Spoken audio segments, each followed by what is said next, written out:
dépit de la longueur de la procédure judiciaire et de tous les vices qui risquent de biaiser le jugement des procès sur les violences basées sur le genre à l'égard de la femme.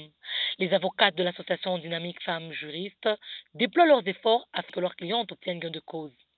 Il est rare de voir des avocats du barreau de Goma s'engager à plaider gratuitement pour la cause des femmes du Kivu.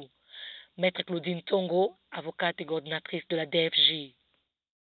Il y a des fois où nous accompagnons des dossiers vraiment pas faciles parce qu'il y a de l'interférence du politique, l'interférence financière et tout le reste. Et donc, ce genre de dossiers sont aussi des dossiers qui nous mettent même en danger. Mais au niveau de DFJ, on se fait violence pour que, même pendant dans ce dossier-là, que la justice se fasse. Et donc, la victime aussi mérite plus de protection pendant ce moment-là.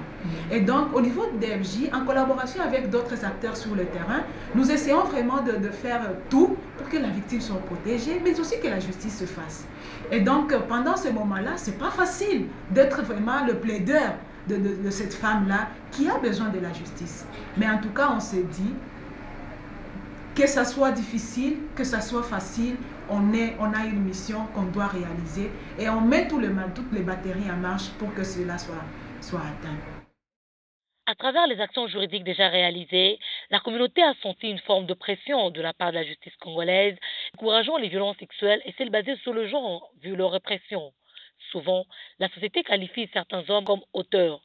Actuellement, les avocats de la dynamique de femmes juristes drainent devant la justice des suspects en vue de détruire ce système autrefois considéré normal et ancré dans la communauté, celui de violenter les femmes et jeunes filles du fait d'appartenir au sexe féminin. Fiers de la condamnation de coupables, ces femmes avocates sont réjouies, comme nous l'explique Claudine Tongo. Qui viennent un peu mettre du trouble dans le foyer. Mais ce n'est pas du trouble que nous sémons, c'est une conscience que nous relevons autour de la population pour le respect des droits humains et le respect des droits de la femme de manière spécifique.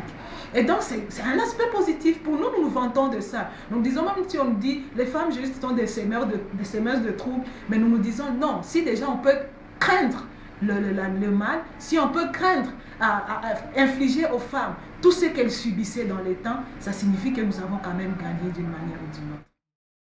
Alors que quelques hommes ne préfèrent pas le travail que font ces avocats de la dynamique de femmes juristes en ville de Goma, d'autres en trouvent une nouvelle considération de la femme au sein de la société congolaise. Mac El Sambo, artiste musicien célèbre à l'est du pays, a accepté le changement de comportement, attitude et pratiques qui violentaient les femmes et les jeunes filles. Il a acquis une nouvelle perception sur leurs droits. Disons que avant que je ne sois sensibilisé par rapport aux droits de la femme, j'ai considéré la femme comme une sous-créature.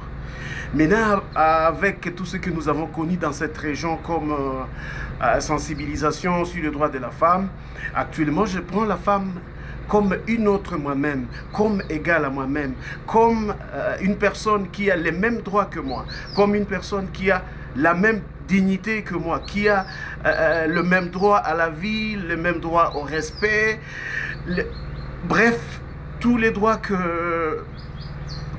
qu'ont les hommes. Quant au futur, Maître Claudine Tongo aimerait voir un Congo meilleur sans image de violence à l'égard des femmes. Plutôt, un pays de succès qui rayonne en Afrique et dans le monde avec la participation des femmes à côté de l'homme. Sur ce, elle suggère que la politique de la base vers le sommet soit appliquée pour que les violences faites à la femme cessent. Il faudrait qu'au niveau de la base même, qu'il y ait des activités qui sensibilisent les femmes et qui demandent un peu à ces femmes-là ce qu'elles veulent réellement. Donc d'abord, relever les besoins de ces femmes-là au niveau local, les sensibiliser à leurs droits et à partir de là, mener maintenant des actions qui partent de la base jusqu'au sommet. Parce que souvent, les actions qui partent du sommet à la base arrivent au milieu et ça s'épuise à ce niveau-là. Mais si ça part de la base au sommet, avec les femmes, là, les femmes qui sont victimes de ces violences basées sur le genre, ensemble avec elles, monter maintenant vers le haut. Et je pense que ça peut rendre chaque femme actrice de son changement, à partir même de la base. Mais ça signifie aussi en collaboration avec tous les autres membres de la population, donc de la communauté, les hommes qui sont aussi des acteurs de ces changements. Donc, en tout cas, je pense que c'est plus la politique de bas vers le haut qui peut nous aider que la politique de haut vers le bas. Plaider la cause des femmes victimes des violences basées sur le genre reste un travail qui nécessite beaucoup de bravoure et d'endurance. Que tous les agents juridiques se joignent aux défenseurs de droits humains afin de décourager ces pratiques inhumaines. Goma, Clarisse Zihindula pour Waki News.